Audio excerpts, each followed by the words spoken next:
अस्सलाम वालेकुम नाजरीन, मैं हूँ सादिया गुल और आप देख रहे हैं मेरा यूट्यूब चैनल। नाजरीन, ज़ारा की सास और उसके नंद को जब जेल हो गई तो उन्होंने एक बड़ा ही होलनाक किस्म का बयान जो है वो दिया, जिसको देख के ना सुन के तो रूह कांप गई। उन्होंने दुराने तफ्तीश जो चीज़ें बताई, उन्होंने ये बताया कि हमने बकायदा प्री प्लान ये कत्ल था। इससे पहले हम जो है वो उन्होंने मुख्तलिफ वीडियोस देखी और बहुत सी ऐसी फिल्में देखी और बहुत सी ऐसी जो इंग्लिश फिल्में हो गई जिनमें बड़ा खून खराबा दिखाया जाता है। हमने वो सारी चीज़ें जो हैं वो देखी और हमने एक एक चीज़ को समझा कि जब डेड बॉडी होती है उसको काटा जाता है तो उसको थोड़ी 2 घंटे के लिए छोड़ दिया जाता है कि उसका खून निकल जाए, फिर उसके टुकड़े किए जाते हैं। नाजरीन देखें, ये तो मैं समझती हूँ, अगर मैंने जैसे ही उनकी पिक्स देखी तो ये तो वो खवातीन लग रही थी जो कि एक गांव की आम सी खवातीन होती हैं, जो घर में रह के तो घर के काम काज करती हैं, बच्चों को संभालती हैं। और कभी भी आप उन दोनों खवातीन को, ज़ारा की सास और नंद को देखकर कभी भी ये नहीं सोच सकते कि ये इतनी शातिर और इतनी जालिम खवातीन होंगी कि कैसे उन्होंने इस कत्ल की प्लानिंग की। और उसके बाद इंतहाई अफसोसनाक बात जो है वो ये है कि ना सिर्फ ज़ायरा के जो जिस्म के टुकड़ों की पैमाइश की गई, उनके ऊपर निशानात लगाए गए और उसके बाद उनको उनको काटा गया और नाजरीन फिर उसके बाद बोरियों में बंद किया गया, नाले में फेंका गया। अब कुछ सवालात जो मेरे जहन में आ रहे थे, जिसकी वजह से मैंने आज ये वीडियो बनाई। बात यह है कि कदीर जो कि इस बात से वाकिफ था कि उसकी माँ पहले से ही एक कातला खातून है, वो पहले अपनी बेटी को जान से मार चुकी है। सिर्फ और सिर्फ उसका कसूर क्या था कि उसने अपनी पसंद से शादी की। जिस औरत का दिल नहीं कांपा अपनी बेटी की जान लेते हुए, वो किसी दूसरे की बेटी पे क्या रहम करेगी। और जब कदीर को ये बातें सारी मालूम थी तो उसने क्यों कर अपनी बीवी को, जो कि ज़ारा प्रेग्नेंट थी और वो सीधी गुजरांवाला आई और वहाँ वो रह भी रही थी, तो जो कदीर है इसने उसको कहा कि नहीं, कोई ऐसी बात नहीं है, मेरी माँ बहुत मोहब्बत से बुला रही है, तुम खामखा में शक करती हो, तुम पहले अटैक ना किया करो उन पे और तुम जो हो वो फौरन जाओ, मेरी माँ है, मैं उसका इकलौता बेटा हूँ, हमारे बच्चे उनके भी बच्चे हैं, कोई ऐसी बात नहीं, तुम बेफिक्र हो जाओ, तुम देखो कि तुम माँ हमें किस खुशी से बुला रही है। तो नाजरीन, ज़ारा ज़ाहिर है उसकी बीवी थी, मियाँ बीवी का रिश्ता ऐसा ही होता है कि या तो आप एक दूसरे से कुछ बातें मनवाते हैं और कुछ अगले की मानते हैं।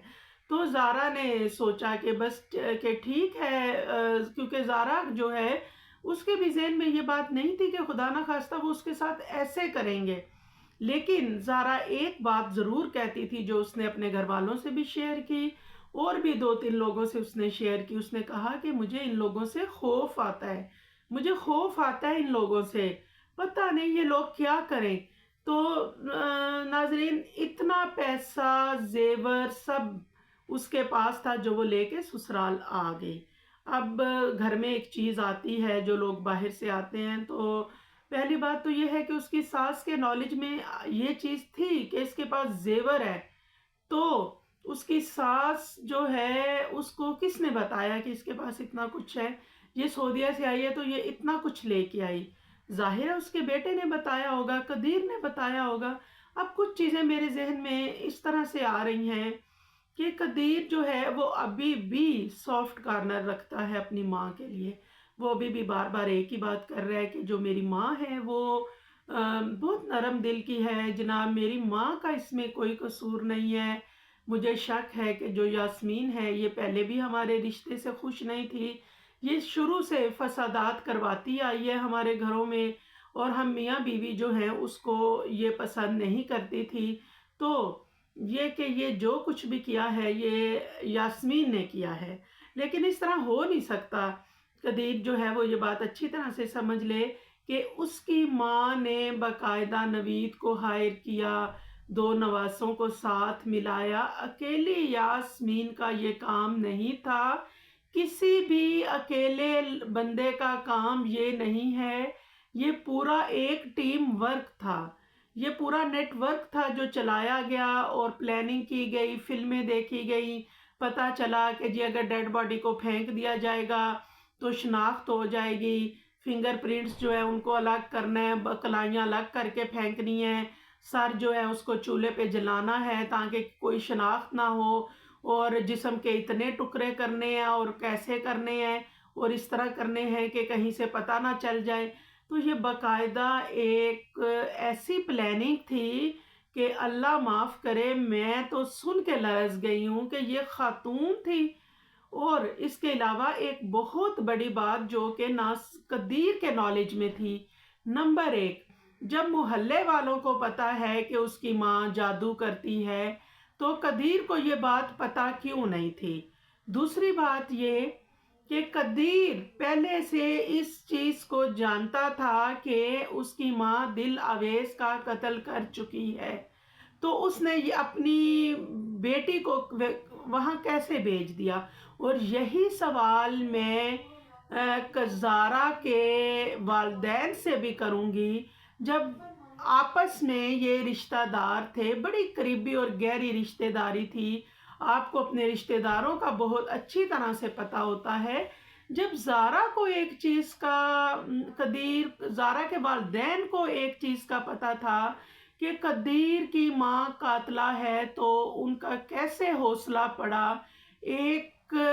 گھر جس میں ان کی بیٹی قتل ہو چکی ہے، ایک ماں نے اپنی بیٹی قتل کر دی ہے، یہ کیسے، کس طرح سے یہ اپنی بیٹی کو انہوں نے وہاں بھیج دیا؟ بہت جگرے کی بات ہے جی، بہت جگرے کی بات ہے۔ اور قدیر، اس کو پتا تھا، دیکھیں ایک چیز محلے والوں کو پتا ہے کہ وہ کالا جادو کرتی ہے، تو کیا قدیر کو پتا نہیں تھا؟ قدیر کو بھی پتا تھا کہ اس کی ماں جو ہے وہ اس طرح کے کام کرتی رہتی ہے، اس کا پیروں فقیروں کے پاس آنا جانا ہے، وہ جادوگروں سے ملتی ہے اور قبرستان میں جا کے چیزوں کو دبانا، نکالنا اور اس طرح کی چیزیں، اس طرح کے معاملات جو ہیں وہ سر فہرست ہیں، وہ تقریباً سب ہی کو پتہ ہے، پورے محلے والوں نے ان سے بائیکاٹ صرف اس لیے کیا تھا، ورنہ کیسے ہو سکتا ہے محلے کے ایک گھر میں قتل ہو اور ساتھ والے گھر میں پتہ نہ چلے؟ ان کے ساتھ بائیکاٹ کیا ہوا تھا،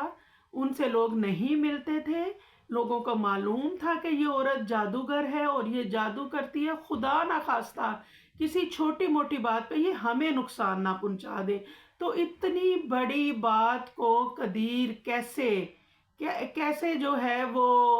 اگنور کر سکتا ہے؟ اتنی بڑی بات، اتنے معاملات اس کے گھر میں تھے، تو اس نے پھر اپنی بیوی کو وہاں کیوں بھیجا؟ کومنٹس میں ضرور بتائیے گا اور دعاؤں میں یاد رکھیے گا۔ اللہ حافظ۔